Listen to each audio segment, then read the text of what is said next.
अच्छा ये बताओ, आप लोग सुने होंगे कि नरक जाना पड़ेगा, तो ये बताओ नरक जाता कौन है? स्वर्ग जाना पड़ेगा। स्वर्ग जाता कौन है? आपका शरीर तो चिता पे जल जाता है सबके देखते देखते। आपका शरीर चिता पर जल जाता है, तो स्वर्ग और नरक जाता कौन है? आत्मा। तो फिर आत्मा को तो गीता में लिखा है कि सुख दुख नहीं होता, तो जब सुख दुख होते ही नहीं तो नरक में कष्ट थोड़ी भोगेगी आत्मा। आत्मा को सुख नहीं होता, लिखा ना, नैनम छिंदंती शस्त्राणी नैनम दहति पावका। आग जला नहीं सकती, पानी सुखा नहीं सकता, हवा उड़ा नहीं सकती। आत्मा तो अजन्मा है, अमर है, उसे सुख नहीं दुख नहीं। जब आत्मा को सुख दुख नहीं होता और शरीर चिता पर जल जाता है, तो नरक में और स्वर्ग में सुख दुख भोगता कौन है? क्यों मैया, ये नरक वर्ग कौन जाता है? कौन भोगेगा? आत्मा भोग नहीं सकती, क्योंकि आत्मा सुख दुख से परे है। अब बताओ, फटाफट बताओ, कौन जाता है नरक? कौन जाता है? कौन? पड़ोसी? मैया, दादाजी, भगवान बताओ नरक कौन जाता है? ओ मैया, एक घूंघट वाली मैया बताएंगे, बताओ कौन जाता है नरक? हैं? आत्मा? बात हुई क्या आपकी आत्मा से? कौन जाता है स्वर्ग नरक? बताओ भैया, भैया बताओ। हमारे दादाजी बताएंगे, आगे बैठे हैं मस्त चश्मा लगाए के। दादाजी बताओ प्रभु, नरक कौन जाता है, स्वर्ग कौन जाता है? हाँ, बड़े बूढ़ों के पास ही ज्ञान है। हमारा शरीर यहीं जल जाता है चिता पर, आत्मा को सुख दुख होता नहीं है, तो नरक कौन जाएगा? अच्छा, आप लोगों ने सपना देखा है कभी? सपना, सपना कौन देखता है? क्यों? आप तो सपना जब देख रहे थे उस समय तो आप कमरे में सोए थे। आपका एक शरीर कमरे में सोया है और एक शरीर से आप सपना देख रहे हैं। देख रहे हैं कि नहीं? उत्तर दो। अब ये बताओ कि जिस शरीर से आप बिस्तर पर सोए हैं वो शरीर और सपना देख रहे हैं जिस शरीर से, वो शरीर, ये दोनों एक ही है कि अलग अलग हैं? क्यों? स्वप्न का दृष्टा कौन है? विषय थोड़ा आज की कथाना थोड़ी कठिन रहेगी, क्योंकि शास्त्रों में बातें कुछ कठिन है, पर हम सरल तरीके से समझाएंगे। तो थोड़ा कठिन है आज का विषय, पर समझिएगा तो बड़ा मजा आएगा और बड़ा ज्ञान बढ़ेगा आपका। एक शब्द ना छूटे, कृपया ध्यान रखिएगा। पूरा विषय कठिन है, पर मैं सरलता से समझाऊंगा और मुझे पूरा विश्वास है कि आप बच्चे हों या बूढ़े सब समझ पाएंगे। थोड़ी कोशिश करिएगा समझने की और बिल्कुल ध्यान लगा के सुनिएगा। चलो बताओ, सपना जब आपने देखा तो एक शरीर बिस्तर पर सोया था, एक शरीर सपना देख रहा था, तो स्वप्न देखने वाला था कौन? जोर से। स्वप्न देखने वाले शरीर का नाम होता है सूक्ष्म शरीर। कौन सा शरीर है वो? बिस्तर पर जो पड़ा था वो शरीर कौन सा है? स्थूल शरीर। बिस्तर पर जो सोया था ये शरीर आपका कौन सा है? जोर से। स्थूल शरीर। और जो सपना देखता है वो शरीर कौन सा है? सूक्ष्म। तो आपका ये वाला शरीर चिता पर जल जाता है, लेकिन जिस शरीर से आप स्वप्न को देखते हैं, स्वप्न का जो दृष्टा है, स्वप्न देखने वाले शरीर को ही सूक्ष्म शरीर कहते हैं, और यमदूत उसी सूक्ष्म शरीर को पकड़ करके ले जाते हैं। वही सूक्ष्म शरीर स्वर्ग और नरक का भोक्ता बनता है। अच्छा ये बताओ, सपना जब आपने देखा तो सपने में आपको सुख दुख हुआ था कि नहीं? बोलो हाँ। सपने में डर भी लगता है, सपने में आप भागते भी हो, कई बार हंसते हो, कई बार रोते हो। तो सपने में भी आपको भय लगता है, सुख मिलता है, दुख मिलता है। उसी तरह ये शरीर तो यहीं जलने तक का है। मेरा यथार्थ शरीर ये नहीं है। मेरा यथार्थ शरीर जो कभी नष्ट नहीं होता वह सूक्ष्म शरीर ही है। कहते ना कबीरदास जी, माया मरी न मन मरा, मर मर गया शरीर, आशा तृष्णा ना मरी, कह गए दास कबीर। ये शरीर जल जाएगा पर सूक्ष्म शरीर, आत्मा हमारी निकलकर सूक्ष्म शरीर में प्रवेश कर जाएगी और हम सूक्ष्म शरीर से यमदूत पकड़ कर ले जाएंगे, वही स्वर्ग और नरक का गामी बनेगा, वही जाएगा। अब ये बताओ कि आत्मा क्या है, किससे मिलकर बनी है आत्मा?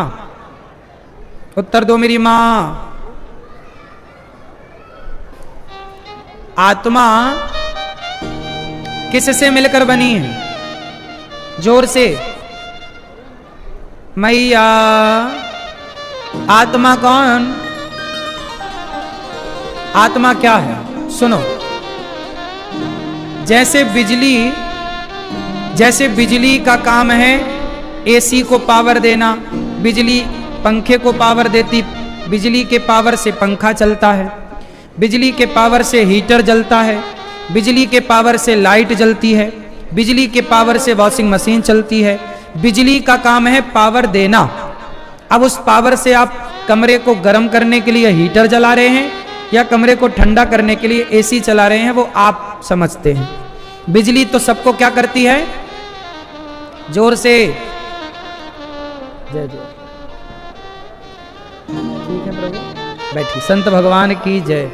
विराजिए, संत भगवान को आसन लगाइए, विराजिए।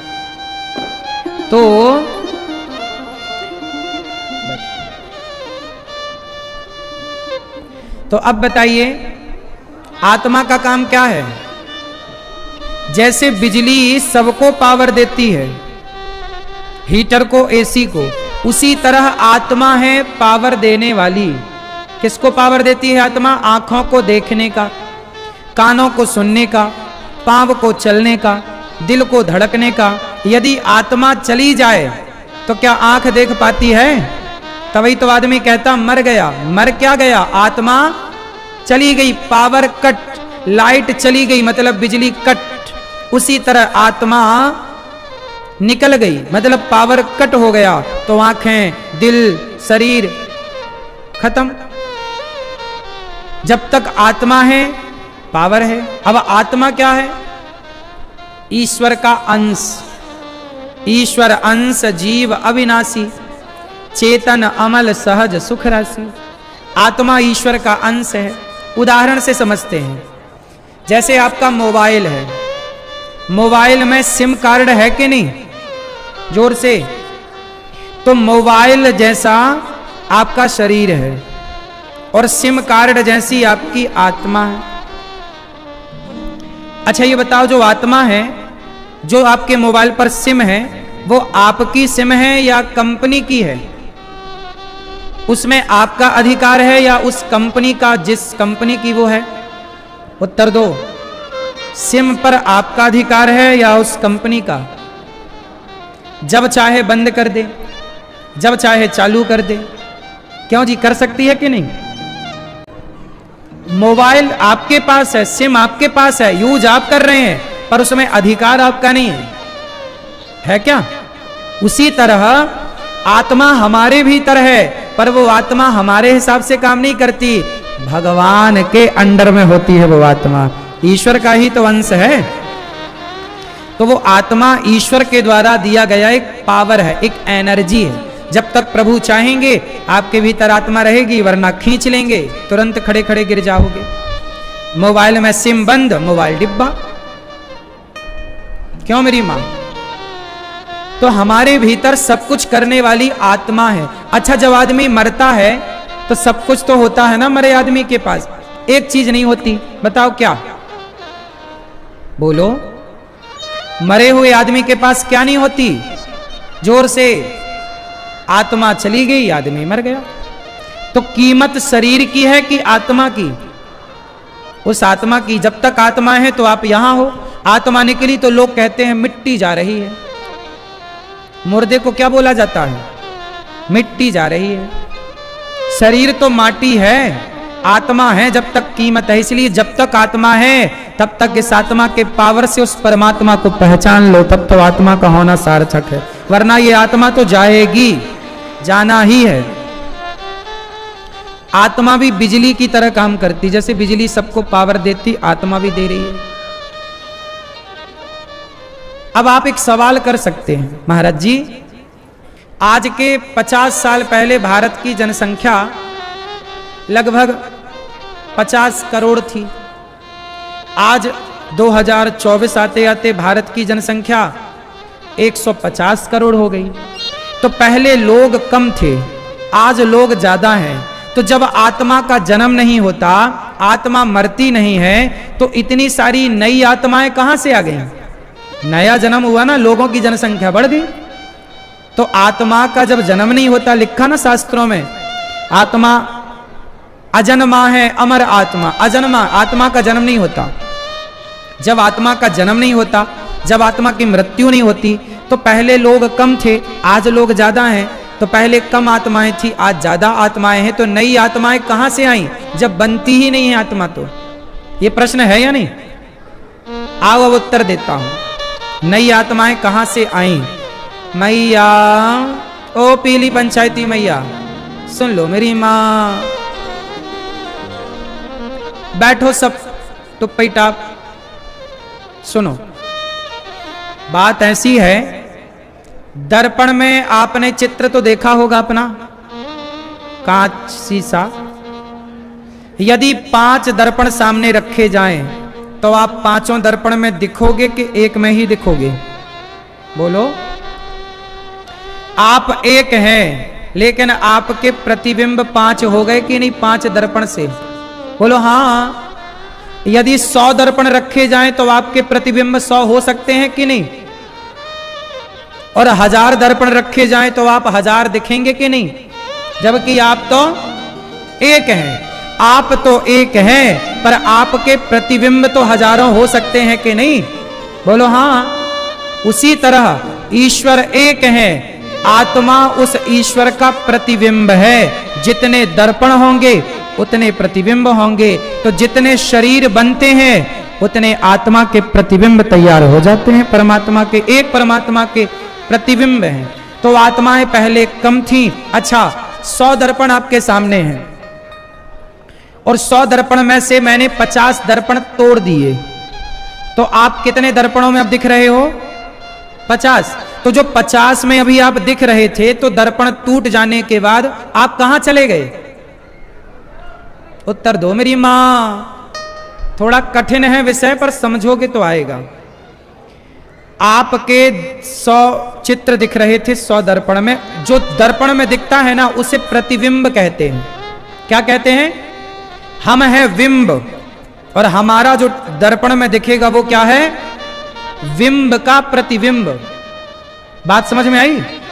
तो हमारे दर्पण में 100 चित्र दिख रहे थे, 100 दर्पण थे, 50 हमने तोड़ दिए। तो जो 50 दर्पण हमने तोड़े, वो 50 प्रतिबिंब कहां गए? हिसाब दो दादाजी, वो 50 प्रतिबिंब कहां चले गए? उत्तर दो प्रभु। बेटा कहां चले गए? हाँ, अरे 50 प्रतिबिंब जो दर्पण टूटा, तो प्रतिबिंब बिंब में समा गया, खत्म। बिंब से ही तो प्रतिबिंब था। यदि बिंब ना होता, हम ना होते, तो हमारा चित्र दर्पण में कैसे जाता?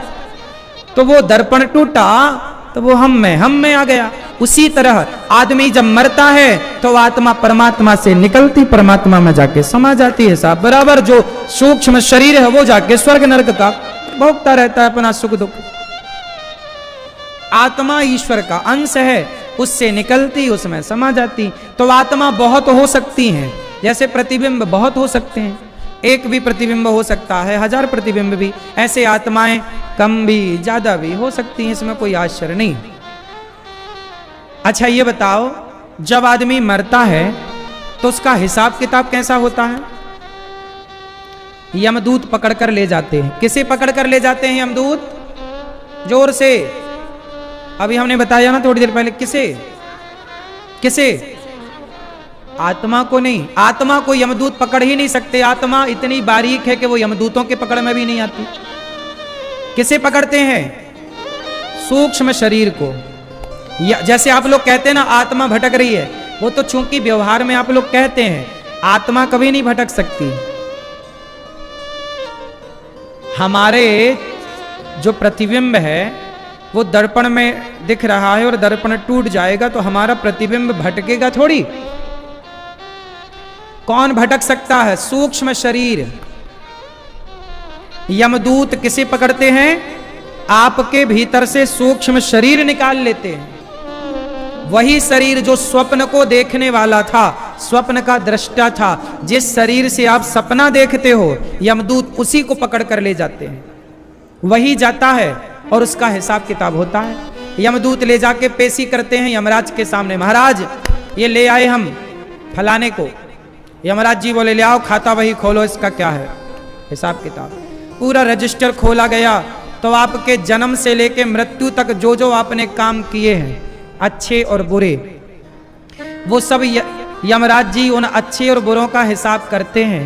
तो आपके अच्छे कर्मों का फल अलग करते हैं, बुरे कर्मों का फल अलग करते हैं। अच्छा, जब आपका हिसाब किताब होगा तो आपके पाप ज्यादा होंगे कि पुण्य? क्यों? क्या ज्यादा होंगे आपके? मैया मैया क्या ज्यादा होंगे मेरी माँ?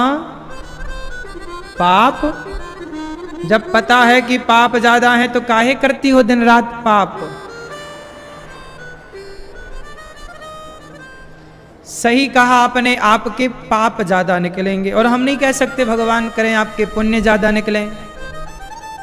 जैसे किसी के पाप निकले 5 किलो और पुण्य निकले 100 ग्राम, तो यमराज जी उन 5 किलो पाप के कारण जो आपका ज्यादा होगा, पाप ज्यादा होंगे, तो यमराज जी बोलेंगे जाओ पहले पाप भोग कर आओ। तो जो आपने पाप किए हैं ना, वो आपको भोगने पड़ेंगे कि नहीं? क्यों? पाप बाप करेगा तो बाप को भोगना पड़ेगा, बेटा करेगा तो बेटे को। जो जस करहि सो तस फल चाखा। जैसी करनी वैसी भरनी। तो जो आप बेटा बेटी परिवार के लिए पाप करते हो, बेटा बेटी परिवार तो पैसा लेके मस्त हो जाएंगे, पाप का दंड तुम्हें भोगना पड़ता है। इसलिए मेरी मां पाप ना करना। क्योंकि पाप, बताओ, भीष्म पितामह को भी भोगना पड़ा कि नहीं? बाणों की सैया में लेटे पितामह, क्यों लेटे? पिछले किसी जन्म में एक सांप को कांटे के ढेर में फेंक दिया था भीष्म पितामह ने। कांटे चुभ गए, सांप तड़प तड़प के मर गया। जब पितामह के द्वारा सांप पीड़ा हुई, उसे कांटों की सैया पर लिटाया, तो उस पाप का दंड तो भोगना था। पितामह को भी बाणों की सैया में लेट करके पाप भोगना पड़ा। जब कर्मों का दंड पितामह को भोगना पड़ता है तो हमें आपको ना भोगना पड़ेगा मेरी मां? दशरथ जी को भी भोगना पड़ा कि नहीं? श्रवण कुमार के पिता ने श्राप दिया कि जैसे हम पुत्र वियोग में तड़प तड़प कर मर रहे हैं, तुम भी पुत्र वियोग में तड़प तड़प के मरोगे। कर्मों का दंड भगवान के पिता को नहीं छोड़ता, तो कर्मों का दंड हमें और आपको छोड़ देगा। क्यों भैया? इसलिए कहता हूं, अच्छी करनी कर लो रे भैया, कर्म न करियो काला। लाख आंख से देख रहा है तुझे देखने वाला। सच की खेती कर ले चतुर नर, समय गुजरता जाता मेरे मालिक की दुकान में सब लोगों का। कौन बचा है कि तुम बचोगे? क्यों मेरी मां? मैया, ओ मेरी मां, कहां देख रही हो ऐसे? सुन लो मेरी मां कथा। बैठी यहां हो, देख रही हो वहां। कर्मों का दंड भीष्म पितामह को भोगना पड़ा। कर्मों का दंड सबको ही भोगना पड़ा, तो हमें नहीं भोगना पड़ेगा? इसलिए कहता हूं, कर्म ना करियो काला। पुण्य करो।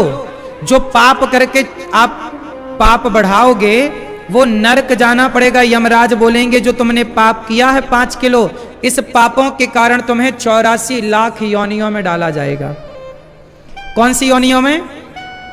84 लाख योनियां कौन कौन सी हैं? कुत्ता, बिल्ली, नाली का कीड़ा, चमगादड़ इत्यादि आप देखते हैं। आपको भी नाली का कीड़ा बनना पड़ता है, आपको भी कुत्ता बनना पड़ेगा, बिल्ली बनना पड़ेगा, चमगादड़ बनना पड़ेगा, भुनगी बनना पड़ेगा, इल्ली बनना पड़ेगा, कछुआ, मेंढक सब तो बनना पड़ता है। ये कर्म दंड है। व्यक्ति पाप करता है तो इन योनियों में चला जाता है।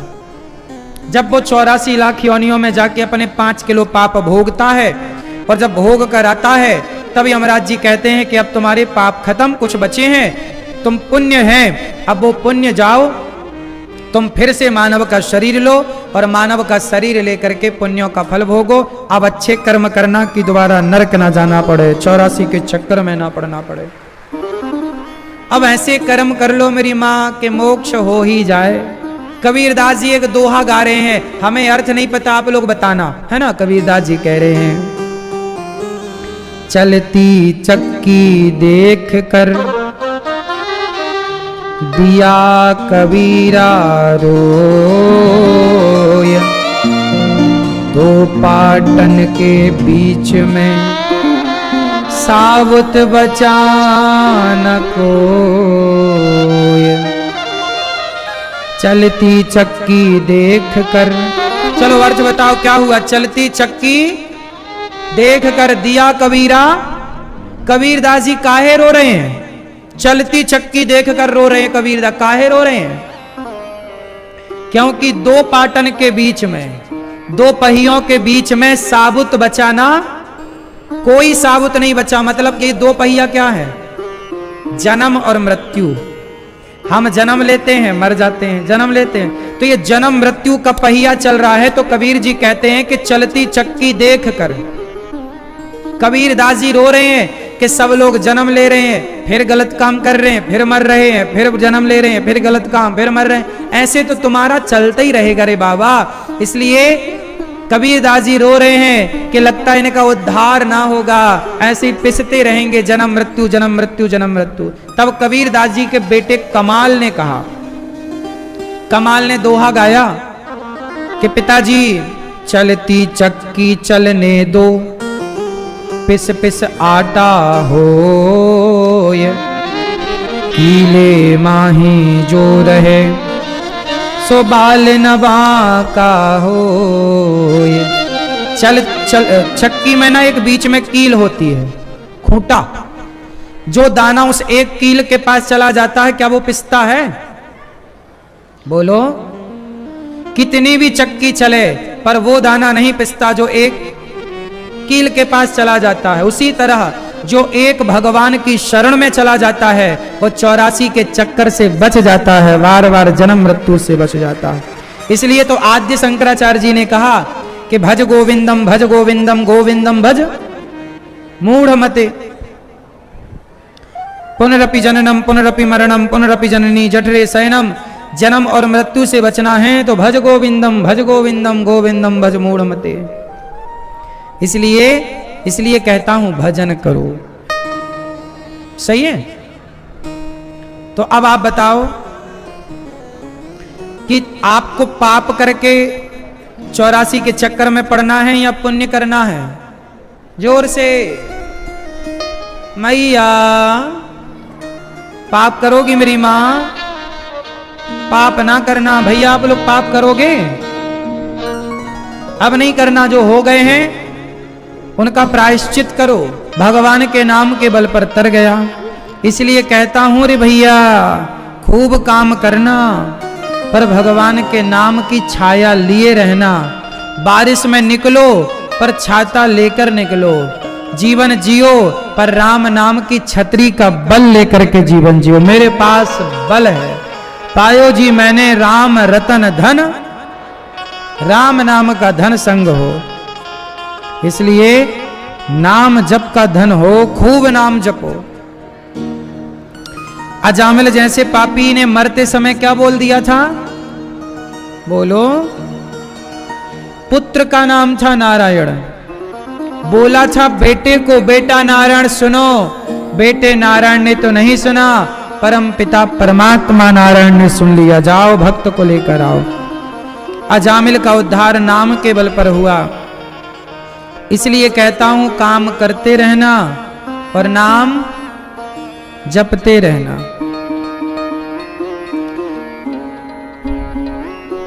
श्री भगवान ने एक बार देवराज इंद्र ने अपने गुरुजी का अपमान कर दिया। गुरुजी नाराज होकर चले गए। तब विश्वरूप को गुरु बनाया और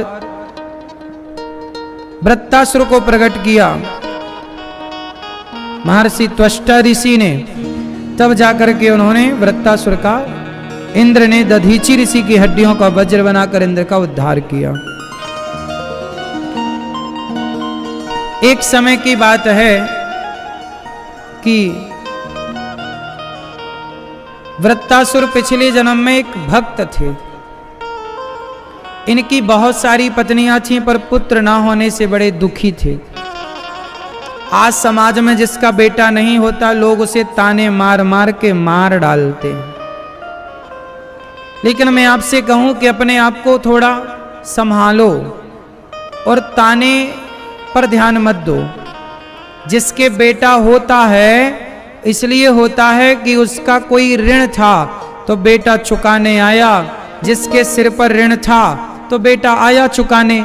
जिसके सिर पर ऋण था ही नहीं तो भगवान ने कहा तुझे जरूरत ही नहीं किसी की, तो भगवान ने नहीं दिया। मीराबाई के कोई बेटा था क्या? बोलो। स्वामी विवेकानंद जी के कोई बेटा था क्या? आज समाज में किसी महिला के बेटा ना होए ना तो अगल बगल वाली डंक मार मार के उसको परेशान करती है।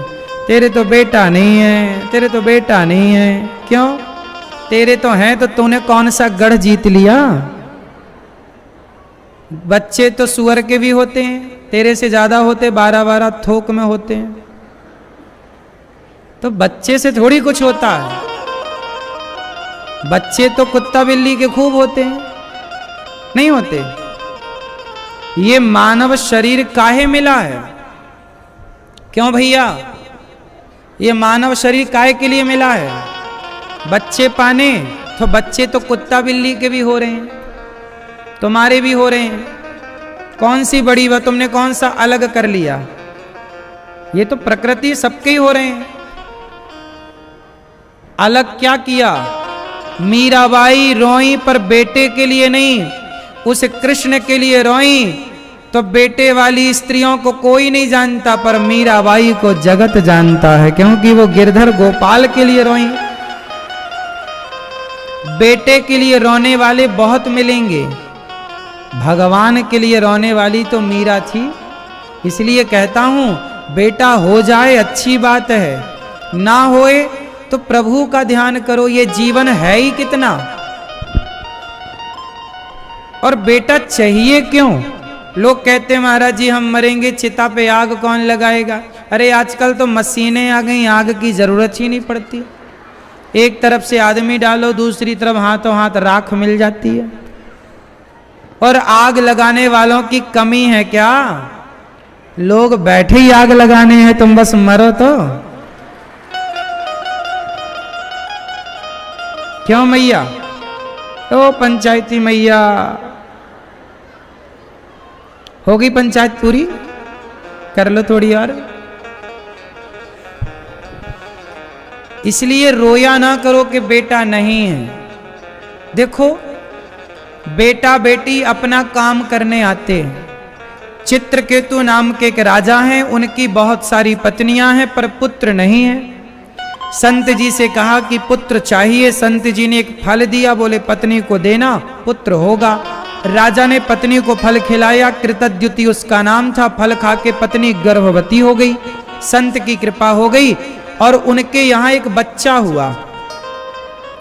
जब बच्चा हुआ तो 5 साल का बच्चा जब भया तो रानी बड़ा लाड़ करे, बड़ा प्यार करे। राजा को भी वो बच्चा बड़ा प्यारा लगे और वो रानी बड़ी प्यारी लगे जिसके बच्चा हुआ। लेकिन जो बाकी की रानियां थीं उन रानियों की ओर अब राजा ने देखना भी छोड़ दिया। उन रानियों के अंदर जलन हो गई और उन रानियों ने उस 5 साल के बच्चे को जहर दे करके मार दिया कि जब से ये बच्चा आया है तब से ही राजा हमसे प्यार नहीं करते। जलन के कारण 5 साल के बच्चे को मार दिया उन रानियों ने मिलकर के। बच्चा मर गया। रानी राजा ने देखा कि हमारे तो बच्चा मर गया। अब रोए दोनों। नारद जी आए, नारायण नारायण। क्यों रो रहे हो राजन? राजा बोले महाराज बेटा 5 साल का था चला गया। नारद जी बोले जाने के लिए ही तो आया था। ये मृत्यु लोक है, किसी को पहले किसी को बाद में तो जाना ही पड़ता है। राजा बोले महाराज मुझे आपका ज्ञान नहीं सुनना, मुझे तो पुत्र चाहिए मेरा वापिस। आप संत हो, मेरा बेटा लौटाओ। नारद जी समझ गए कि यह सुनेगा नहीं, तो हाथ में जल लिया नारद जी ने, मरे हुए बेटे के ऊपर मंत्र पढ़ के डाला। बच्चा जिंदा हो गया। राजा बोले आ बेटा तुझे गले लगाऊं, प्यार कर लूं। तब उस 5 साल के बेटे ने कहा पिताजी खबरदार, जो मुझे गले लगाया तो। क्या बात कर रहे हो बेटा, तुम हमारे गले क्यों नहीं लगना चाहते? तब उस बच्चे ने कहा पिताजी ये बताओ कि आप मेरे किस जन्म के पिता हो? मेरे तो इस धरती में लाखों जन्म भये, बार बार जन्म, बार बार मृत्यु, बार बार जन्म, बार बार मृत्यु। आप किस जन्म के पिता हो? याद रखना मेरे भक्तों, आप लोगों का इस धरती पे करोड़ों बार आवागमन हो चुका है, और जब भी आप आए होंगे तो एक पिता और एक माँ तो मिली ही होगी। तो किस योनि, किस जन्म के माँ बाप? उस बच्चे ने कहा पिताजी मैं पिछले जन्म में भिखारी था, तो आपके यहाँ रोटी मांगने आया, भूख लगी थी, तो आपने मुझे गेहूं का आटा दे दिया, गाय का सूखा हुआ गोबर, ओपले, कंडे आपने दिए। मैंने उन कंडों में आग लगाई, 5 रोटियां बनाई और भोग लगाकर 5 रोटियां खाई। आपने जो सूखा गोबर दिया था उसमें चींटियां बहुत थी, मैंने ध्यान दिया नहीं, आग लगा दी, सारी चींटियां जल गईं। सूखे गोबर में चींटियां हो जाती हैं कि नहीं? बोलो। ओपलों में, कंडों में। आप लोग कंडे बोलते हो कि ओपले? हैं? कंडे। तो कंडे में चींटियां हो जाती हैं? बोलो हाँ। तो चींटियां मर गईं, आग लगी कंडों में। जब आग लगी तो चींटियां खत्म, 5 रोटियां बनी तो 5 खा ली। उस बच्चे ने कहा पिताजी मैंने आपके घर से पिछले जन्म में कंडे लिए थे, तो चींटियां मेरे हाथों से जल के मरी। वो सारी चींटियां आपकी पत्नियां बनकर आईं और मैंने आग में उन्हें पिछले जन्म में जलाया, तो इस जन्म में उन्होंने मुझे जहर दे करके मार करके उन्होंने अपना बदला ले लिया। और मैंने आपकी 5 रोटियां खाई, तो 5 वर्ष तक आपका बेटा बन के मैं आपके घर में रहा। वो तो भगवान को भोग लगा के खाया था, तो एक ही जन्म में सबका लेन देन चुक गया, वरना मुझे कितने जन्म लेके हर चींटी का अलग अलग हिसाब चुकाना पड़ता। वो आज बच्चा ये कह के चला गया। अब ये कथा से आपको मैसेज क्या मिलना है वो सुनो। जो आपकी पत्नी है, जो आपका पति है, जो आपकी बेटी है, जो आपका बेटा है, ये कौन है? क्यों मैया आपका पति कौन है? क्यों बना ये आदमी आपका पति? जो आपका बच्चा है वो आपका बच्चा क्यों बना? उसके पीछे की हिस्ट्री जानते नहीं है ना। आपको तो ये लगा कि ये मेरा पति बन गया, ये मेरा बेटा बन गया, लेकिन परमात्मा ने कुछ ना कुछ तो विचार करके वही पति, वही पत्नी, वही बेटा आपको दिया। क्यों दिया? क्योंकि उससे आपका पिछला कोई लेन देन था। तो जिससे हमारा लेन देन होता है वो हमारी पत्नी बनकर, पति बनकर, पुत्र बनकर चुकाती है। जैसे मेरा आपके गांव में आना हुआ 7 दिन के लिए। कितने दिन के लिए मैं आया आपके यहां बड़े गांव में? जोर से 7 दिन के लिए आया। क्यों आया? मुझे कथा सुनानी थी, आपको बात करनी थी, सत्संग था, इन्होंने बुलाया। मैं 7 दिन के लिए आया हूं, उद्देश्य है कथा सुनाना, 7 दिन बाद मैं चला जाऊंगा। बोलो हाँ। ऐसे ही आपका बेटा कोई काम से आया है, जितने दिन का काम है करेगा, फिर छुट्टी। पत्नी का जितना हिसाब है करेगी, पत्नी का हिसाब पूरा, चली गई। आदमी का हिसाब पूरा, चला गया। मैं 7 दिन के लिए आया हूं, कोई 10 साल के लिए आता है, कोई 50 साल के लिए आता है, कोई 100 साल के लिए आता है, अपना काम करता है, चला जाता है। बोलो हाँ। जैसे मीराबाई आई, कृष्ण की भक्ति का प्रचार किया, चली गई। तुलसीदास जी आए, रामचरितमानस लिखे, चले गए। कबीरदास जी आए, कुछ दोहा कुछ भजन लिख के समाज का मार्गदर्शन किया, चले गए। हाँ या ना? बोलो। महाराणा प्रताप आए, उन्होंने देश के लिए सर्वोच्च बलिदान दिया, चले गए। शिवाजी आए, युवाओं को मार्ग बताया, काम किया, चले गए। इस धरती पर सब कुछ ना कुछ उद्देश्य लेकर ही तो पैदा भये हैं। बिना उद्देश्य का कौन है, नाम बताओ। बोलो मेरी मां। हर व्यक्ति का कोई ना कोई उद्देश्य है या नहीं? आप भी आए हो, अच्छा ये बताओ, इतनी संख्या में आप यहां काय के लिए आए हो? क्या उद्देश्य है? बोलो। कथा सुनना। आप इतनी संख्या में यहां बैठे हो तो उद्देश्य लेके आए हो ना। चलो कथा हो रही है, बड़े गांव में कथा सुन के आवे, चलो। तो आप यहां कथा सुनने आए हो, बिना उद्देश्य के तो आप यहां भी नहीं आए। बोलो। जब बिना उद्देश्य के आप यहां नहीं आए, तो बिना उद्देश्य के भगवान संसार में थोड़ी भेजते हैं, कोई ना कोई तो उद्देश्य था। वो उद्देश्य पूरा करने आए हो जाएगा छुट्टी। आप लोग कितनी उम्र चली गई आपकी? क्यों भैया, कितने साल के हो आप? दादाजी बताओ, कितने वर्ष की आयु है आपकी? हैं? 61, 90? अरे 91 साल के? कौन, ये दादाजी? अरे गजब कर दिया आपने तो, बढ़िया है, सुंदर। देखो ऐसी आयु होती है, ये सब खाते पीते घर के लोग हैं, ऐसे ही होना चाहिए। बुढ़ापे में भी देखो अभी पक्के हैं दादाजी, शरीर एकदम मजबूत है। तो देखो जैसे ये है, अभी 91 साल के हो गए, आप में से कोई 50 साल का हो गया, आप में से कोई 70 साल का हो गया, आप में से कोई 80 साल का हो गया। तो ये बताओ, जितनी आयु निकल गई सो निकल गई, जो बची है वो कितनी है? अब बची कितनी? बोलो। यदि आप 50 साल के हो तो 50 साल और बचे, ज्यादा से ज्यादा। क्यों? सही है ना? यदि आप 60 साल के हो तो 40 साल और बचे, 70 साल के हो तो 30 साल और बचे। तो जीवन बचा थोड़ा सा है, उद्देश्य अभी हमने पूरा किया ही नहीं। ये मानव शरीर पाने का उद्देश्य क्या है? कि माता पिता की सेवा करो, समाज की सेवा करो, अच्छे काम करते करते, सेवा करते करते जीवन पूरा हो जाए, ये उद्देश्य है। लेकिन आदमी अच्छे काम कर नहीं रहा है, सिवाय निंदा चुगली के, छल कपट के, उल्टे सीधे काम के। इसलिए कहता हूं, प्रत्येक व्यक्ति अपना हिसाब चुकाने आता नहीं आता। इसलिए बेटा चला गया भगवान के घर, पत्नी चली गई, तो जाना तो सबको पड़ेगा। आप में से कितने लोग यहां ऐसे हैं जिनको एक दिन मरना पड़ेगा? हाथ उठा के बता दो। मरना पड़ेगा ना?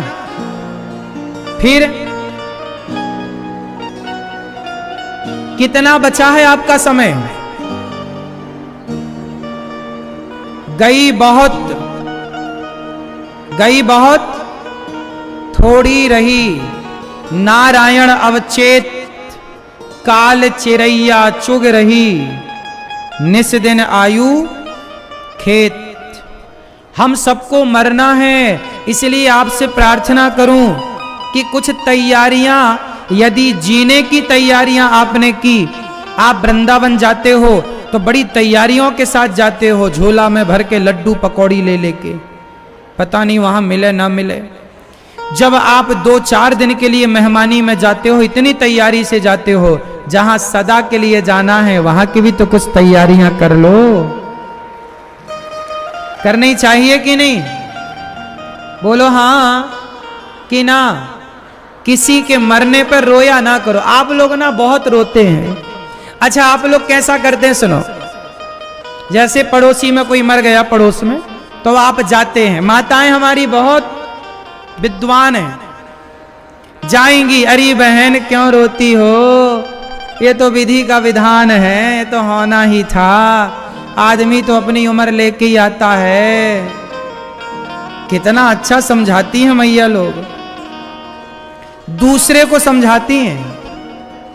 पर जब खुद के घर में कुछ होता है वो खुद रोती है, तो फिर वही वाली समझाने आ रही, बहन तुम ही तो कह रही थी, क्यों रोती हो, ये तो होना है, होनी तो। मतलब आप लोग समझाने के लिए ज्ञानी हैं, उतारना कुछ नहीं है। ऐसे ही पुरुषों का, कुछ पुरुषों का हाल। इसलिए हम रट्टू तोता ना बने कि ज्ञान केवल बघारने के लिए हो, ज्ञान उतारने के लिए होना चाहिए। किसके लिए होना चाहिए? जोर से। इसलिए इस ज्ञान को उतारो। कबीरदास जी एक भजन गा रहे हैं, आप कहो तो सुनाऊं।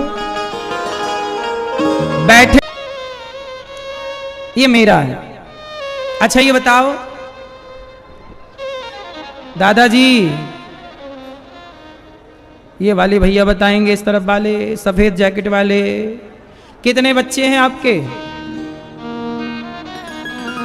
आपके 2 बच्चे हैं। आपके ही हैं? 2 बच्चे हैं आपके। कितने % शेयर है आपका? हैं? कितने % शेयर होल्डर हैं आप? बच्चे आपके कितने % आपके हैं? 100 कि 50? बोलो, खुल के बोलो। 100% आप पिता हो ना? ठीक। मैया आपके कितने बच्चे हैं? बोलो मेरी माँ। 1 2 3 4 5 6 जितने हो। कितने बच्चे हैं आपके? 2। तो ये दोनों बच्चे आपके हैं। कितने % आप, कितने % आपका शेयर है?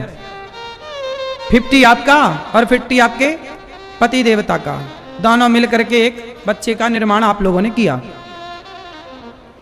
अच्छा, अब देखो आप लोग कैसे हैं, जरा ध्यान से सुनिएगा। आप लोग कहते हैं कि ये बच्चा हमारा है। 50% माँ का योगदान है, 50% पिता का। मतलब 50% आपका शेयर है, 50% पत्नी का।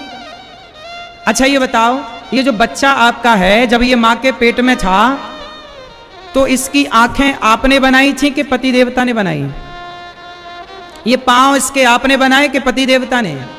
इसका मुंह, रूप, रंग, कान, मुंह, पूरा शरीर किसने बनाया? उस परमात्मा ने बनाया ना। लेकिन उस परमात्मा के लिए तो आपने 1% भी नहीं छोड़ा। 1% शेयर भी आपने ईश्वर के नाम नहीं किया। 50% शेयर आपने अपना ले लिया, 50% शेयर बच्चे का माँ ने ले लिया। लेकिन बनाया किसने बच्चे को? बोलो, तुमने आंखें लगाई क्या? कान लगाए क्या? वो गूंगा होता तो तुम क्या कर लेती? बोलने की ताकत दी ना विधाता ने। अंधा होता तो क्या कर लेती? देखने की ताकत दी ना विधाता ने। लंगड़ा होता तो क्या कर लेते? चलने की ताकत दी ना विधाता ने। जिस विधाता ने देखना, बोलना, चलना की ताकत दी, उस परमात्मा को आपने 1% भी नहीं रखा। सब मेरा, महाराज बेटा मेरा है। वाह, ऐसी तुम्हारे बाप कह कह के मर गए कि बच्चा मेरा है। इससे बड़ी अज्ञानता क्या होगी? और ये सबके लिए है। मैं किसी एक व्यक्ति के लिए बातें नहीं करता। एक व्यक्ति से पूछ करके वो सबके लिए होती हैं। मेरी बात का कोई व्यक्ति बुरा ना माने। मेरी बात सबके लिए है। हर उस स्त्री के लिए, हर उस पुरुष के लिए। आप क्या कितने धड़ल्ले से कहते हो ये बेटा मेरा है, ये बेटी मेरी है। थोड़ी शर्म भी आनी चाहिए। तुम्हारा क्या है? तुम्हारे द्वारा, पिता के द्वारा पानी की 4 बूंदें गई थी मां के गर्भ में। उस पानी की बूंद से परमात्मा ने मानव का जन्म दिया, ये शरीर बनाया। बताओ, मेरे पर मेरी मां का ज्यादा अधिकार है, मेरे पिता का ज्यादा अधिकार है, या जिस परमात्मा ने ये शरीर बनाया उस परमात्मा का ज्यादा अधिकार है? बोलो, मेरे पे ज्यादा अधिकार किसका है? मेरी मां का, मेरे पिता का, या भगवान का? जोर से। फिर तो आप किसकी संपत्ति है, आपके बच्चे किसके हैं, लेकिन तुम झूठे माँ बाप बने बैठे हो। यही अज्ञान है, ये बच्चा मेरा है, ये कहना गलत है। हे प्रभु, नाथ सकल संपदा तुम्हारी। हे प्रभु, ये परिवार आपका है, ये व्यापार आपका है, आपने तो दिया है। क्यों जी, किसने दिया है? इसलिए जिसने दिया है उसे सौंपो ना। तुम क्यों बनी घूम रही हो मालकिन के मैं हूं? नहीं, मैं कुछ भी नहीं हूं। व्यापार किसका है? हे प्रभु आपका। परिवार किसका है? तो बच्चे, परिवार, व्यापार सब प्रभु को सौंप दो। जब सौंप दोगे तो भगवान जाने भगवान का काम, आप निश्चिंत हो के परमात्मा का चिंतन, कर्म तुम करते रहना। बच्चों की परवरिश करना, पढ़ाना लिखाना, लेकिन इस अभिमान को ना पालना कि ये मेरा है। बच्चे तो छोड़ दो, ये शरीर भी अपना नहीं है। इसलिए कहते हैं आप भगवान को बड़े जल्दी भूल जाते हैं। भूल गए ना भगवान को। क्यों मैया, आपके पास सोने का हार है? सही बताओ। ओ मैया, आपके पास सोने वाला हार है ना? किसने दिया था? सास ने? अरे ऐसी सास सबको मिले, सोने का हार बांट रही है। कहाँ मिलती है ऐसी सास? बड़े गांव में है क्या? ऐसी ऐसी हैं, अच्छी सासें हैं फिर यहाँ। मैया, ओ सासू माँ, कहाँ चली? हार देने चली, ले लो। अच्छा ये बताओ, आपका हार है ना सोने वाला, किसने दिया था? पति ने दिया। आप सबको याद है, ये मैया जितनी बैठी है ना, सबको इनके घर में एक अंगूठी होगी, उसके बारे में इनको पता है कि किसने दी थी। एक नाक की लौंग होगी, उसको भी जानती हैं कि किसने दी। सोचिए कि आपको ये तो पता है कि सोने का हार किसने दिया, नाक की लौंग किसने दी, गले का हार किसने दिया, हाथ की चूड़ी किसने दी, लेकिन किसने ये शरीर दिया उसे आप भूल गए। जिसने शरीर दिया उसे भुला दिया, जिसने हार दिया उसे याद रखे। आपका शरीर किसने दिया? अंगूठी देने वाला तो याद रहा, पर उंगली देने वाला भूल गया। बात सही है? बोलो हाँ। ऐसे भुलक्कड़ हो आप लोग, और इसीलिए 84 के चक्कर में पड़ना पड़ता है। हम तो कहते हैं कि सब कुछ भगवान का है, ये मान लो और सौंप दो। वैसे भी तुम्हारा है कुछ नहीं। तो चित्रकेतु अपने पुत्र से यही सीखते हैं कि सब कुछ ईश्वर का है, नाथ सकल संपदा तुम्हारी। तो अब बताओ, बेटा बेटी में कितने % आपका शेयर है? जोर से भैया, सफेद जैकेट वाले, बेटा बेटी में कितने % शेयर है आपका? 1% आपका, 2% आपकी पत्नी का, और बचा 97% भगवान का। तो 97% अधिकार हम पर भगवान का है, 1% पिता का है, 2% माता का है। बात समझ में आई? माँ बाप की सेवा करना, लेकिन ये मान करके कि ये माँ बाप ही भगवान हैं, और ये मत कहना कि ये बच्चे हमारे हैं। भाव यही रखो, प्रभु ये आपकी संपत्ति है। सही है?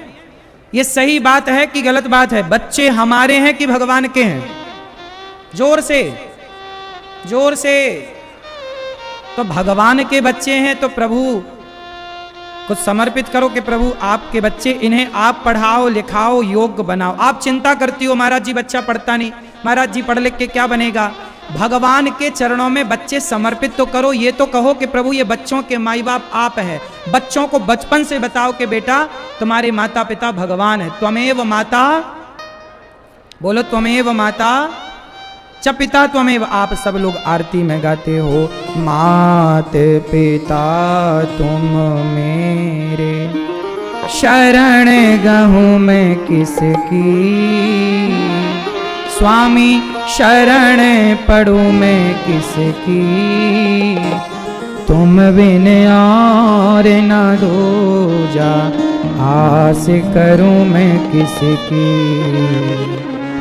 ओम जय जगदीश हरे।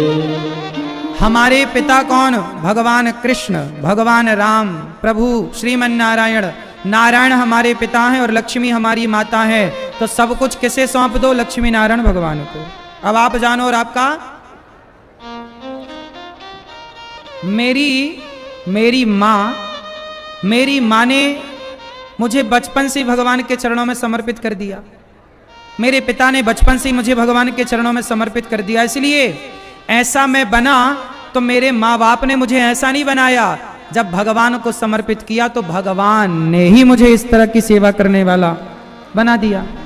बाप क्या दे सकता है? जितना भगवान दे सकते हैं ना, पिता नहीं दे सकता। तुम कितना दोगे अपने बच्चों को, लेकिन भगवान तो, अरे ध्रुव के पिता उत्तानपाद ने क्या दिया ध्रुव को? जो भगवान ने दे दिया। बाप क्या देगा? तुम समझ नहीं पाते। इसलिए समर्पण करो। सीता मां ने अपने पुत्रों को, लव कुश को पाल पोस करके बड़ा किया, और बड़ा करके किसे सौंप दिया? बोलो, सौंप दिया ना राम को, और चली गई ना।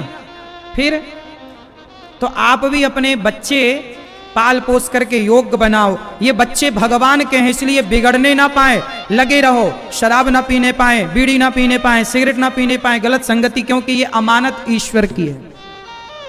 ये बच्चे किसकी अमानत है? भगवान की। तो भगवान की अमानत को अच्छा बनाओ, बच्चों के संस्कार बने रहे, गलत संगति में ना चले जाएं बच्चे। भगवान प्रहलाद जी के लिए खंबे से प्रकट होते हैं। खंबा चीर करके भगवान प्रहलाद जी पर कृपा करते हैं। हिरण्यकश्यपु प्रहलाद जी से बोला कि तेरे भगवान कहाँ हैं? प्रहलाद जी ने कहा, पिताजी कहाँ नहीं है भगवान मेरे, ये बताओ। क्या इस खंबे पर है? हाँ। जो प्रहार किया हिरण्यकश्यपु ने, खंबा चीर कर भगवान प्रकट हो गए, इसलिए कि मेरे भक्त का वचन मिथ्या ना हो जाए। इसलिए भगवान वचन की लाज रखने के लिए प्रकट हो गए और खंबा चीर कर प्रकट भय। हिरण्यकश्यपु का उद्धार किया। उसने वरदान मांगे बैठा था कि दिन के मरू न रात को। भगवान बोले शाम के टाइम मरेगा, ना ऊपर मरू ना नीचे गोद में, ना अंदर मरू ना बाहर देहरी में। तो भगवान ने, कितना भी कोई चतुर आए, मृत्यु से तो बच नहीं सकता। मार दिया भगवान ने हिरण्यकश्यपु। फिर भगवान ने हिरण्यकश्यपु को मारकर प्रहलाद जी से कहा, पुत्र कुछ मांग लो। प्रहलाद जी ने कहा, पिताजी कुछ नहीं, प्रभु आपकी भक्ति बनी रहे। प्रहलाद जी निष्काम भक्त हैं। कैसे भक्त हैं प्रहलाद जी? निष्काम। एक हाथी था, हाथी पानी पीने गया तो मगर ने पांव पकड़ लिया। बहुत कोशिश की पर पांव नहीं छोड़ा मगर ने। हाथी ने देखा, सबको बुलाया, कोई ना आया। तब हाथी ने भगवान को पुकारा। जब हाथी ने कहा कि ओम नमो भगवते तस्मै यद एतच्चिदात्मकम पुरुषायादि बीजाय अपरेशायादि धीमहि। जब हाथी ने पुकार की, परमात्मा की, तो भगवान उस हाथी की रक्षा के लिए हरि का अवतार लेकर के दौड़े और हाथी का उद्धार किया। समुद्र मंथन हुआ, धनवंतरी, कच्छप, मोहिनी, 3 अवतार धारण किए भगवान ने। गाय निकली समुद्र मंथन से, इसलिए गाय को राज्य माता बनाना चाहिए मध्य प्रदेश सरकार को। जैसे गाय को महाराष्ट्र में राज्य माता का दर्जा वहां के मुख्यमंत्री जी ने दिया, ऐसे मध्य प्रदेश आप सभी जनता को चाहिए कि मुख्यमंत्री जी से कहो कि मध्य प्रदेश में भी बूचड़ खाने बंद होने चाहिए और गाय को राज्य माता का दर्जा मिलना चाहिए। क्यों जी? गाय को राज्य माता का दर्जा मिलना चाहिए कि नहीं? क्यों? कि गाय कटती रहे, इसलिए गाय को राज्य माता का दर्जा मिलना चाहिए। इसके बाद समुद्र मंथन के बाद भगवान ने अमृत लेकर प्रकट भय। भगवान धनवंतरी मोहिनी बनकर बंटवारा हुआ। राजा बलि 3 पग भूमि लेने राजा बलि के यहाँ वामन भगवान आए और राजा बलि से 3 पग भूमि में, पहले पग में पाताल, दूसरे पग में सत्यलोक, तीसरा पग राजा बलि के मस्तक में रखा। राजा बलि पर भगवान ने कृपा की, भूमि दान किया राजा बलि ने। जीवन में थोड़ा सा भूमि दान जरूर करना चाहिए, जितने में आप सोते हो उतनी भूमि। गौरी गोपाल संत निवास के लिए आप थोड़ी थोड़ी भूमि का दान कर सकते हैं, भूमि की सेवा से जुड़ सकते हैं।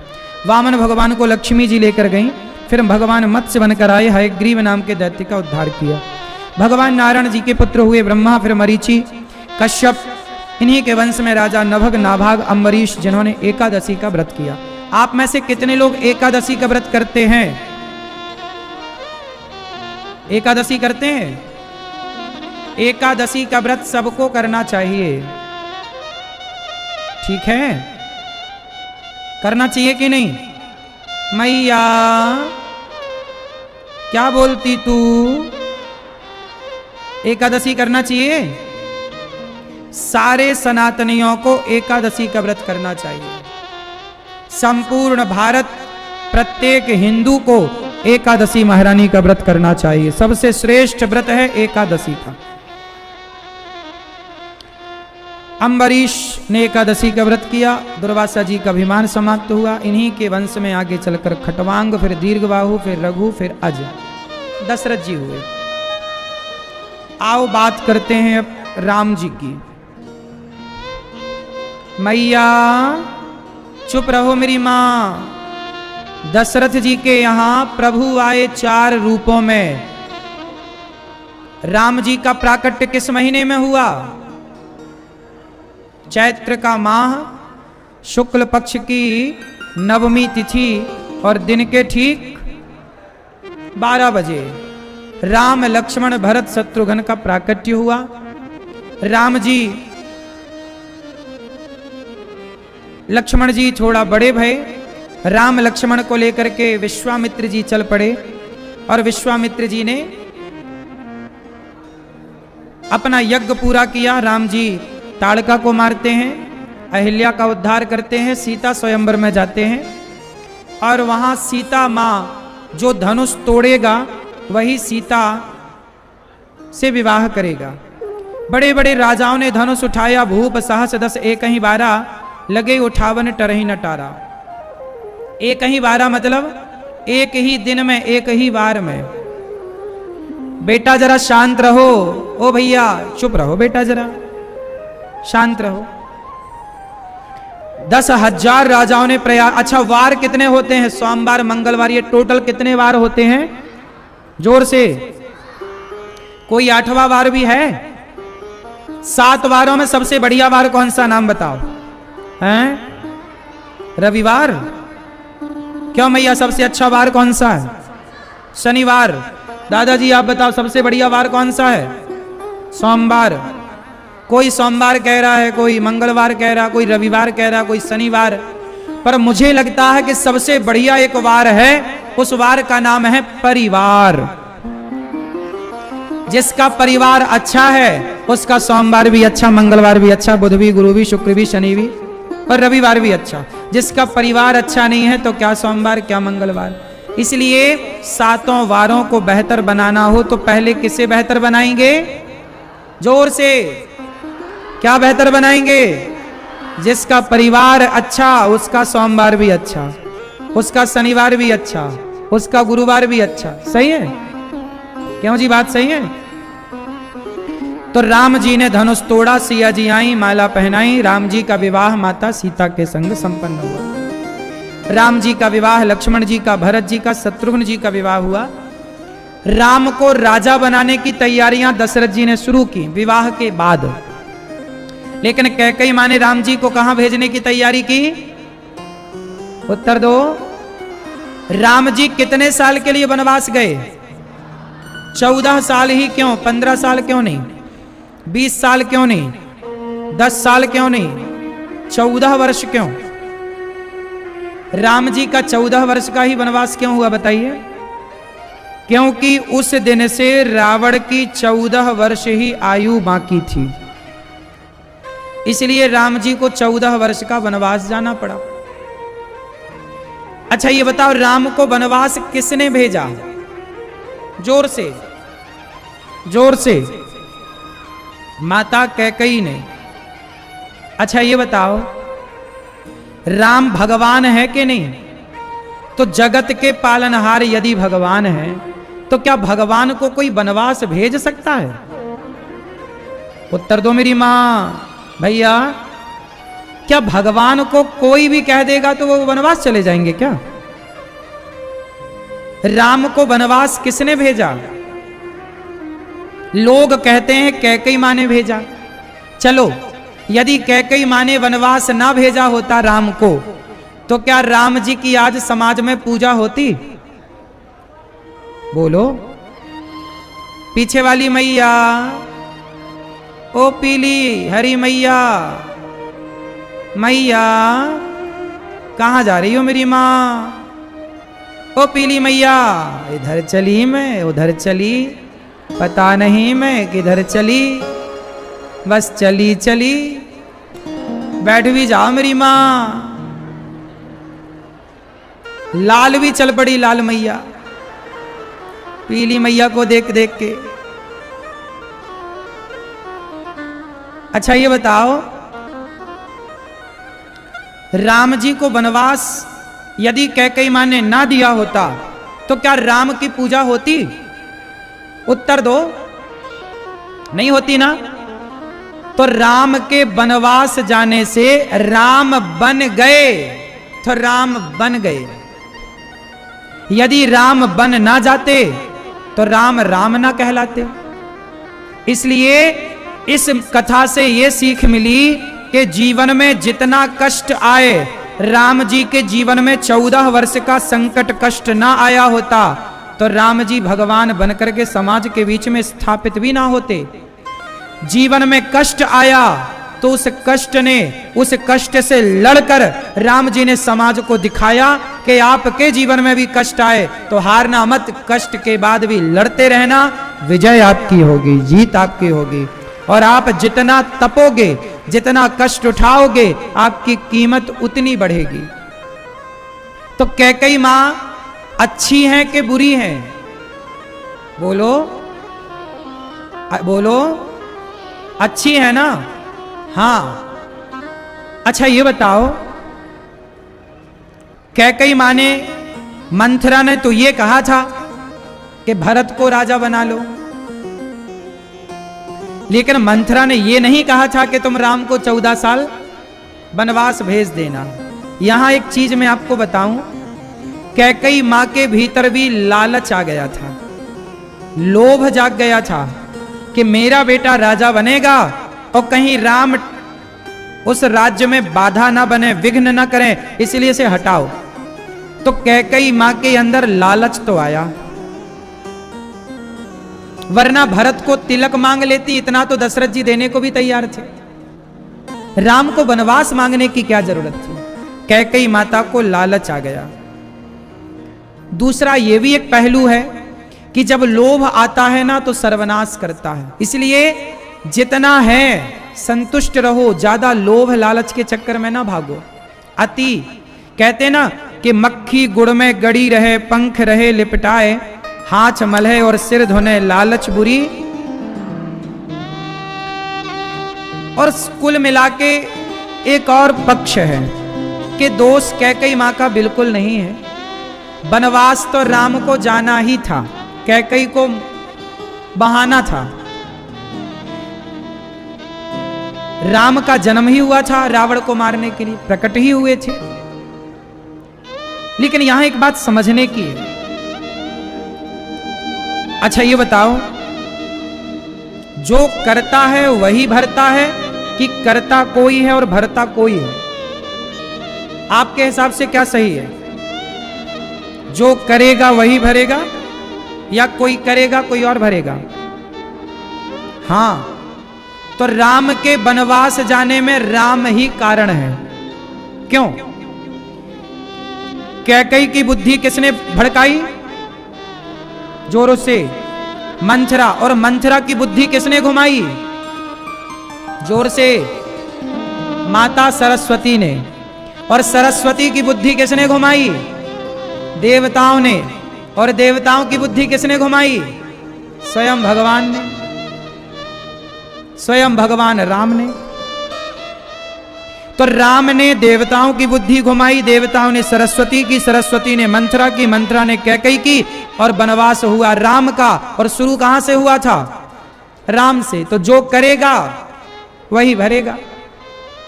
सुनो, एक बगीचा था आम का। एक आदमी जा रहा था तो उसकी नजर पके हुए आम पर पड़ी। पके हुए आम को देखा किसने था? आंखों ने। आंखें देख तो सकती थी पर चलकर जा नहीं सकती थी, तो चलकर गए पांव। पांव जा सकते थे, तोड़ नहीं सकते, तोड़ा हाथों ने। फल को हाथ तोड़ तो सकते थे, चख नहीं सकते। चखा था जिह्वा ने, जिह्वा चख सकती थी, रख नहीं सकती, रखा पेट ने। तब तक बगीचे का मालिक आया और आम खाने वाले की पीठ में 2 डंडे जमाए। अब बताओ पीठ की कहां गलती थी? देखा आंखों ने, गए पांव, तोड़ा हाथों ने, चखा जिह्वा ने, रखा पेट ने, पर डंडे किसे पड़े? पीठ को। पर जब डंडे पीठ को पड़े तो आंसू कहां से आए? आंखों से। और राम को देखने की शुरुआत कहां से हुई थी? तो राम के वनवास जाने में राम ही कारण है, जो करेगा वही भरेगा। राम को श्राप मिला हुआ था नारद जी के द्वारा। जब नारद जी का एक बार मन हुआ कि मैं भी विवाह करूं, शादी ब्याह करके बच्चे बच्चे पैदा करूं, एक बार नारद जी का मन हुआ कि अपन भी विवाह करें। तो नारद जी आए बड़े गांव, और यहां नारद जी ने देखा कि भाई कोई लड़की मिले तो ब्याह करें। तो यहां पर एक विश्व मोहिनी एक नगर था। अब कौन सा नगर था? मान लो कि बड़े गांव था, मानने में क्या बुराई है। एक राजा थे बड़े गांव में, और वहां उनकी एक बेटी थी, नाम था विश्व मोहिनी, बड़ी सुंदर। नारद जी ने कहा ये लड़की अच्छी, मैं इससे ब्याह करूंगा। तो नारद जी भगवान विष्णु के पास गए, प्रभु जल्दी करो। क्या?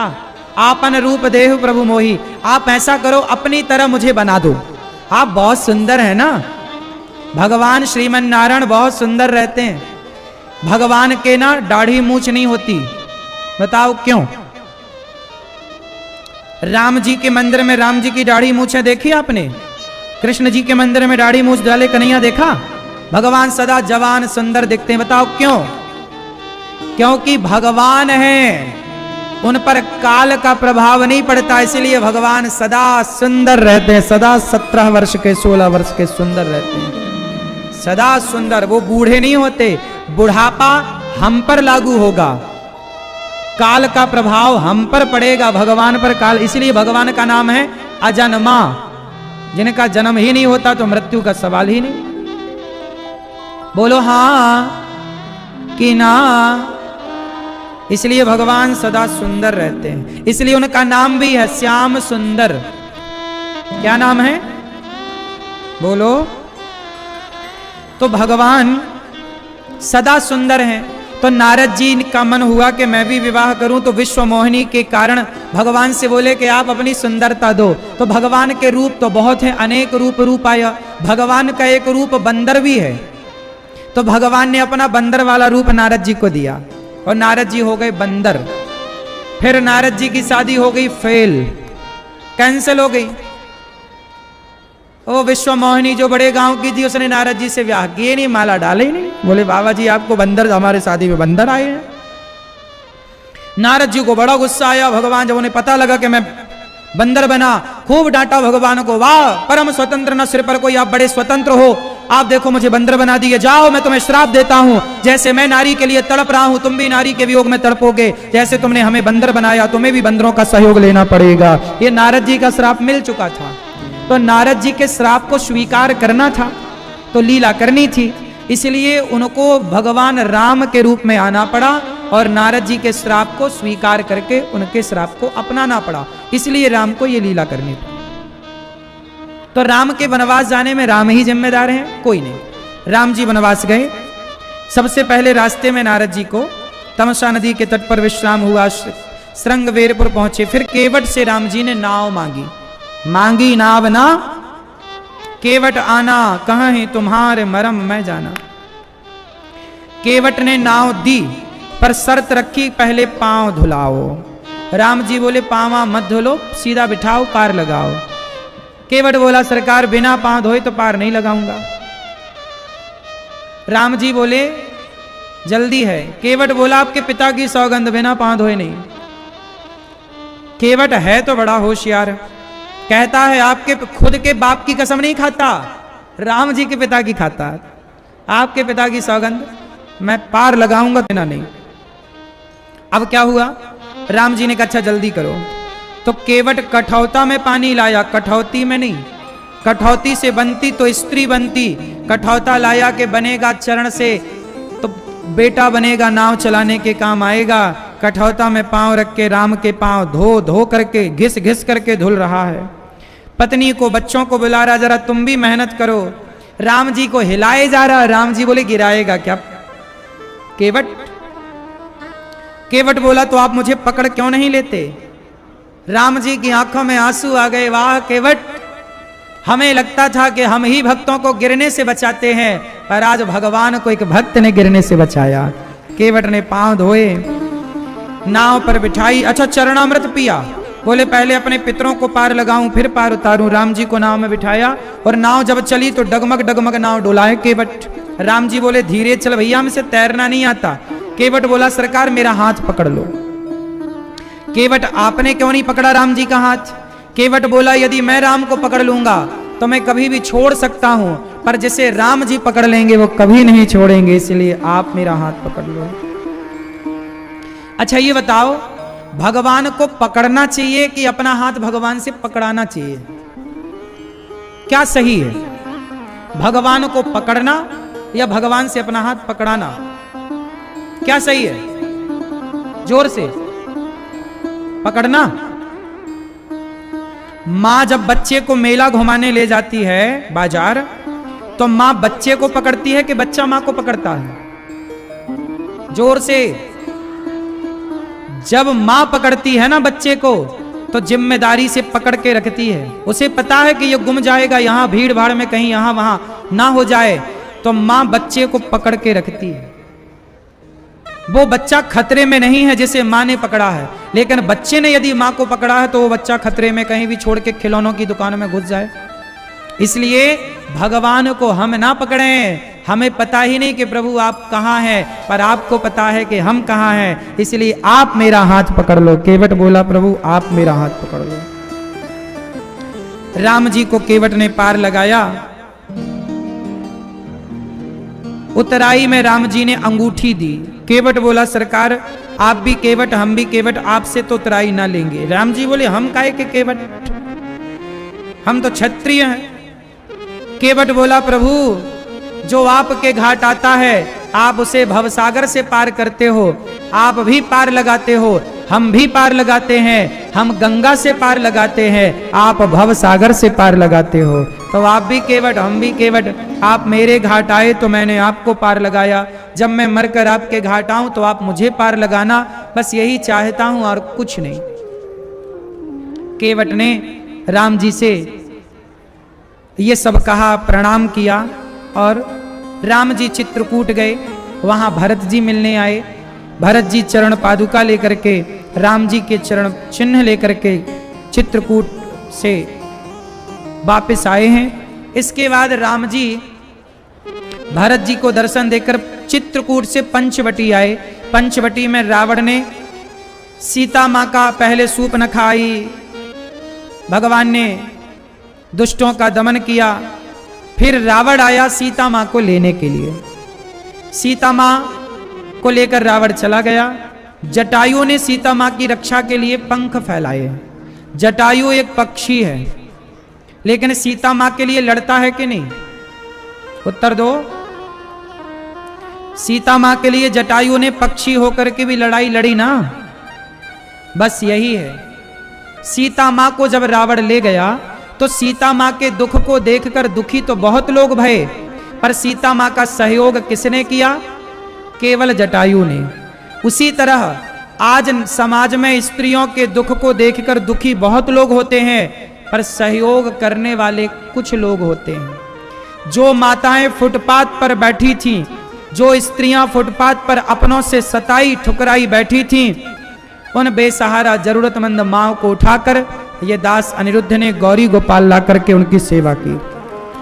जैसे जटायु जी ने एक नारी के सम्मान के लिए अपने पंख बढ़ाए, ऐसे ये दास अनिरुद्ध भी गौरी गोपाल आश्रम में जो माएं रहती हैं उन माओं की सेवा ये दास अनिरुद्ध करता है। आज 290 से अधिक माएं गौरी गोपाल आश्रम में सुरक्षित हैं, रह रही हैं। वो माएं जिनके बेटा घर से निकाल देते हैं, बेटियां घर से निकाल देती हैं, ऐसी माएं। जटायु ने भी एक मां की रक्षा का संकल्प लिया और लड़े, ऐसे ये दास अनिरुद्ध भी माओं की सेवा करता है। जटायु जी से ही प्रेरणा लेकर, अच्छी प्रेरणा कहीं से भी ली जा सकती है। जटायु के पंख काट दिए रावण ने। लोगों ने कहा जटायु अब तुम्हारे पंख नहीं है, तुम कैसे जाओगे राम के पास। जटायु जी बोले जब पंख थे तो जिम्मेदारी मेरी थी राम के पास जाने की, अब तो पंख नहीं है, अब तो मैं राम के आश्रित हूं। और जो राम के आश्रित हो जाता है ना, उसे राम तक नहीं जाना पड़ता, राम स्वयं उस तक आते हैं जो राम के आश्रित हो जाता है। इसलिए भगवान के आश्रित हो जाना सबसे उत्तम है। अच्छा, राम जी ने जटायु पर कृपा की, उनका अंतिम संस्कार किया, उनकी परम सदगति की। अविरल भगति मांग वर गीत गयऊं हरिधाम, तेहि की क्रिया यथोचित निज कर कीन्ही राम। इसके बाद राम जी सबरी माँ पर कृपा करते हैं, सबरी माँ को नवधा भक्ति का पाठ पढ़ाते हैं। इंतजार कर रही हैं सबरी, और राम जी ने बेर खा करके ऊंच नीच जात पात की दीवार को तोड़कर समाज को मैसेज दिया कि जब मैं राम होकर जात पात ऊंच नीच में नहीं बंधा, तो तुम भी ऊंच नीच से मुक्त होकर राष्ट्र की सेवा करना, हर दीन दुखी को गले लगाना। ये कथा का मैसेज है। हमने कल ही आपसे कहा था ऊंच नीच और जातवाद में ना बटिएगा, एक सनातनी बन करके रहिएगा। बंटवारा होगा तो मिट जाओगे, इसलिए बंटवारा नहीं। बंटवारा हुआ तो पाकिस्तान बन गया, बंटवारा हुआ तो बांग्लादेश बन गया, और तुम बटोगे तो और भारत टुकड़े टुकड़े में बट जाएगा। इसलिए